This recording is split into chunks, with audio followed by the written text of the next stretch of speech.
Are you adequately planning for the rising nature of required minimum distributions in your retirement? This is something we call RMD creep. Now, many of us are very familiar with what required minimum distributions are, otherwise known as RMDs. At age 72, the IRS is going to force us to take money from our accounts whether we want to or not. Essentially, when we contributed to our tax-deferred accounts, the IRS gave us a gift, a tax break. Well, all IRS gifts come with strings attached. And at age 72 and throughout your retirement at an increasing rate, the government is going to force you to withdraw money from these given accounts. Now, a problem I see with a lot of retirees is they adequately estimate what RMDs will look like in the first couple of years that they're forced to take these distributions. Let's say at age 72, 73, 74. But they forget that required minimum distributions, the withdrawal rate that you're forced to take from your accounts, will increase in an exponential nature throughout your retirement, and thus increasing the tax cost to your retirement. And so in this video, we're going to cover what RMD creep is and how you can adequately plan for it within your retirement. So let's hit the ground running here. So what do we mean by creep? Now, usually we talk about creep in terms of tax bracket creep.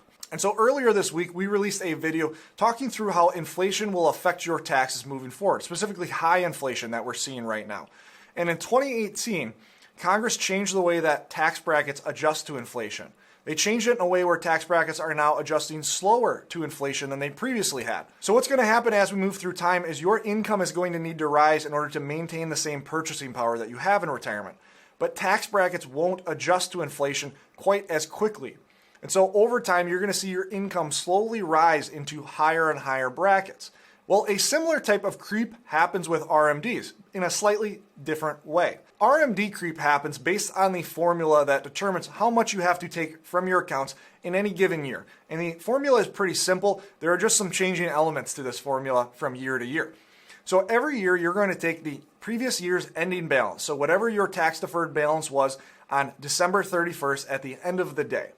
And this is going to determine how much of an RMD you have to take for the following year. Now, to find your distribution factor, you have to look at the RMD tables.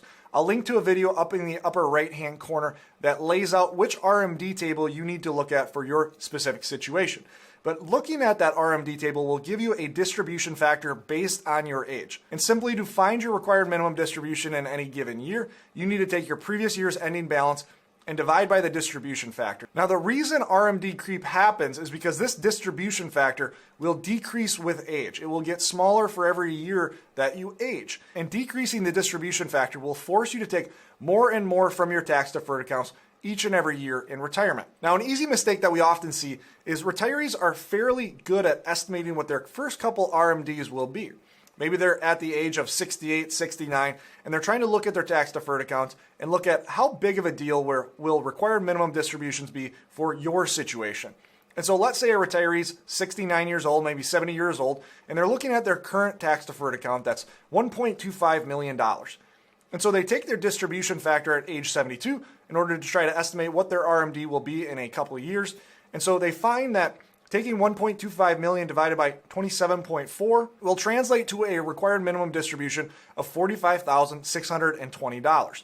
And so they might look at this amount and say, well, that's not that large of an RMD. Maybe that fits right inside of their income need. Maybe with Social Security at $40,000 and this RMD at another $45,000, they're at right around $85,000 of income.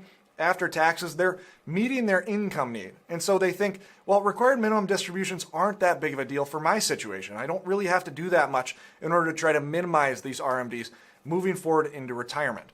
And the problem that they're making here is they're looking at their distribution factor in the earliest years that they're forced to take RMDs.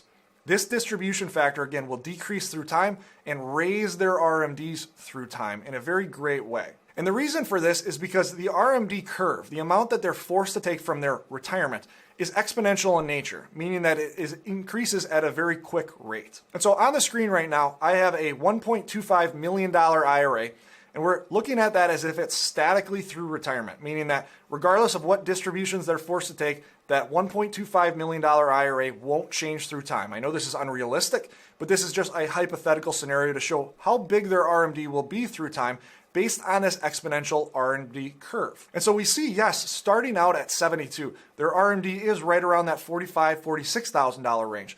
But as they age, through time, they're forced to take much larger required minimum distributions from their retirement. And so it's this trend right here, this RMD creep, that we really need to focus on when we're building a forward-looking tax plan. We need to understand that, yes, at age 72, RMDs might not be that disastrous, that destructive to our situation, but it will increase through time due to the tables that the IRS has laid out for us. Now, we can easily translate this RMD amount into a withdrawal rate. And so we're looking at 2022 RMD uniform table withdrawal rates. So we're basically just translating the distribution factor into a given withdrawal rate from our portfolio. And we can see that it's starting right below 4% at age 72, but is quickly rising through time, again, because of this exponential RMD curve. Now, the goal the IRS has here is the longer that you live, they essentially want you to exhaust your IRA accounts. Again, the whole idea here being they want their tax dollars out. They gave you that tax deduction, and they know that they'll get their tax dollars back when you withdraw that money. Well, not all retirees need to withdraw that much money from their tax-deferred accounts, so they're going to force you to withdraw that money. And the older that you live, the more they're going to force you to take. Guess what? And so when we look at this exponential RMD curve, we're going to use this as a baseline because, again, this is very hypothetical where we're assuming a static portfolio. But we know in reality, we're going to have different things going on with our portfolio. We're going to have returns through time, or hopefully our portfolio is going to grow through time, but we're also going to be taking those RMDs from our portfolio. So that's an income withdrawal that will thus lower our tax-deferred accounts. And so we're going to use this static RMD amount through time to show our baseline and look how our changing portfolio will adjust the amount of RMD that we actually end up having. And so we can do this pretty easily if we start simulating portfolios, essentially running a Monte Carlo. Now I'm going to simplify here and only simulate 5 different portfolios. We're going to use $1 million starting portfolio, simulated at a 6% growth rate, and using a standard deviation or volatility here at 10%. In the background with this gray dotted static RMD line, this is assuming our $1 million portfolio stayed static through time, and that would be our given RMD. Remember, we're using that as a baseline. Now, what's interesting that we see when we translate this to the real world is that our RMDs for the majority of our life here is actually going to be much higher than the static RMD that we showed before. And the reason for this is obviously a few factors here. When we have a portfolio, again, we're forced to take a smaller withdrawal rate starting out, just below 4%. Well, if our portfolio is growing at a larger rate, we're going to see growth in the balance of our tax-deferred accounts, and thus translating to a larger RMD the following year.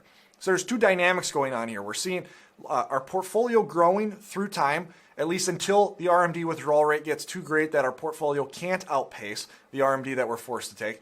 And we're also seeing that we're forced to take a larger RMD due to decreasing distribution factors. And so it's interesting looking at 5 simulated portfolios here at a 6% growth rate with 10% standard deviation. We see that with our portfolio, even after taking out our RMD each and every year, in all 5 of these simulations, we see that we're forced to take a larger RMD than the baseline says we should. Again, this is because of growth that we're seeing within our portfolio. It's not until between age 90 and later into retirement, when we're in our 100s, that we see all of these 4 RMDs finally drop below this static RMD line. So you might see on this chart that as we move through time, the older that we get, our RMDs end up fading away. They end up lowering later into our life. And the reason for this is because the RMD withdrawal rate that we're forced to take isn't outpaced by our growth rate. And so this is, again, exactly how the IRS designs these given tables. They want your tax-deferred accounts to essentially converge to 0 here. We see that's exactly what's going on. Now, earlier in retirement, when our RMD withdrawal rate is small, our growth rate can outpace that RMD withdrawal rate. But as we move through time, the larger that RMD withdrawal rate gets, the more that we're forced to take out. And again, our tax-deferred balances end up converging to 0 by the end of our life. This is, again, how the IRS designs these given tables. Now we can start to play around with these simulations as well and ask the question, what if we can expect higher growth? So before we were looking at 6% growth rates as well as 10% standard deviation. Well, maybe for your situation, you don't need those given RMDs. Maybe your income is fully met between Social Security and pension. And so maybe you're willing to take a little bit more risk with your investments in order to have a higher balance to potentially leave more money to the next generation. Well, let's say that your portfolio can expect a higher return and probably a little bit more risk associated with that higher return. 9% return we're looking at here with a 15% standard deviation. And what you'll notice is RMDs once again rise at a much quicker rate here. And yes, the distribution factor is decreasing through time, thus raising your RMD withdrawal rate, but the growth rate is outpacing that withdrawal rate much earlier in retirement, and so we're seeing some significant growth in those tax-deferred accounts. That's then translating to very significant RMDs moving through time. This is something every retiree should be doing inside of a forward-looking tax plan that they build for their retirement. They need to be factoring in the exponential curve of RMDs and this RMD creep that we will see over time. As we're forced to take larger and larger RMDs from our retirement, we're going to be forced into different tax hurdles in retirement, as well as forced into higher brackets. And again, we also have to remember that bracket creep that we talked about. Brackets won't adjust quite as quickly to inflation, and so this RMD creep, again, is a little supercharged. Again, it's forcing you into higher brackets throughout retirement, which is tax inefficient. You are losing money to taxes where otherwise we could be dealing with some of these issues potentially earlier in retirement. This is the whole point of a forward-looking tax plan. And so one thing we can do, rather than simulating 100 simulations or 1,000 simulations inside of a Monte Carlo, and then seeing a chart that's just riddled with lines that is fairly hard to distinguish against, we can basically average that given RMD. And so again, we want to simulate our portfolio through time. We know that order of returns or sequence of return risk is a real thing in retirement. And so then we can aggregate all of these simulations together. We can average out the RMD growing at whatever specific growth rate and standard deviation rate that you want to use. For instance, in this scenario, we're using 8% growth rate with a 13% standard deviation, and we're just aggregating and averaging together 100 simulations that we see here. And so by averaging these simulations, we'll see a much more of a sloping RMD line. But nonetheless, we see the same dynamics play out. Because of a given growth rate, overcoming the RMD withdrawal rate that you're forced to take, we're seeing RMDs grow through time, and it's not until much later in retirement that we see this finally cross over that RMD baseline that we originally laid out. And finally, RMDs decrease drastically later in retirement as your RMD withdrawal rate grows above what your portfolio can meet or overcome, if you will. And so if this retiree is only taking their RMD from their situation and not taking any excess income up and above their RMD, on $1 million portfolio, yes, their first RMD will be right around that $36,000 range. But we can see it grow drastically through retirement. By the time they reach 85, it's six figures. By the time they reach 95, it's above $150,000, and it even starts to move up to that $200,000 range late into the 90s. And so this is why we need to be factoring in this RMD creep within our situation. It's going to push us into higher tax brackets, different tax hurdles. And so what does this all mean for tax planning? Well, we've kind of already talked about this as we've moved through this presentation so far. It is so critical that you have a forward-looking tax plan, that we know at the beginning of retirement what our tax situation looks like, and also how that tax situation grows and progresses through retirement. In this person's situation, we see that they're in some low tax brackets, specifically in the Tax Cuts and Jobs Act, from now until 2026.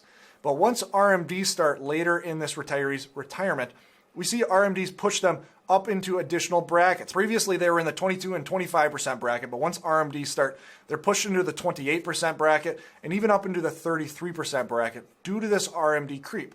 And so what can this retiree do? Well, there's a lot that this retiree can do.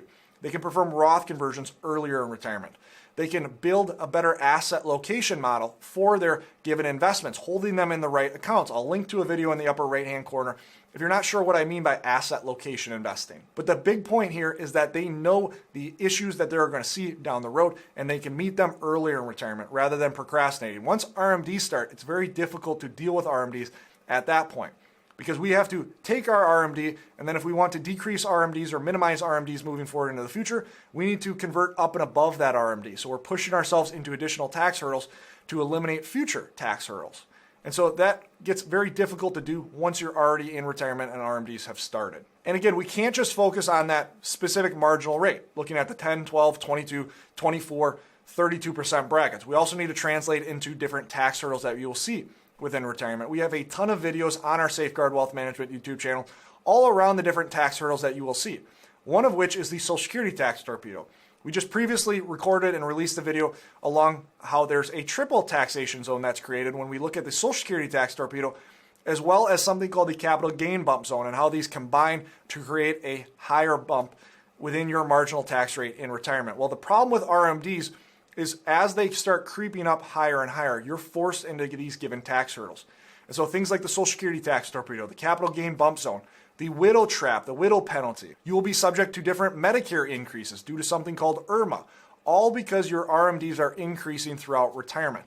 And And so once again, this is why it's so important to deal with these RMDs earlier in retirement. And so hopefully this video was informative. Hopefully it showed you the rising nature of RMDs throughout your retirement due to the exponential curve, due to something called RMD creep. If you like this video, do us a favor, hit the like button down below, hit the subscribe button. We release videos weekly on how you can improve your retirement. Always remember, you don't need more money, you need a better plan. And as a subscriber pointed out that I have forgotten to fix, we have a little typo here that I'll just cross out here. Nonetheless, subscribe to our channel, hit the like button down below. Thanks for watching. Thanks for spending time to improve your retirement. We hope to see you in the next video. Have a great rest of the day.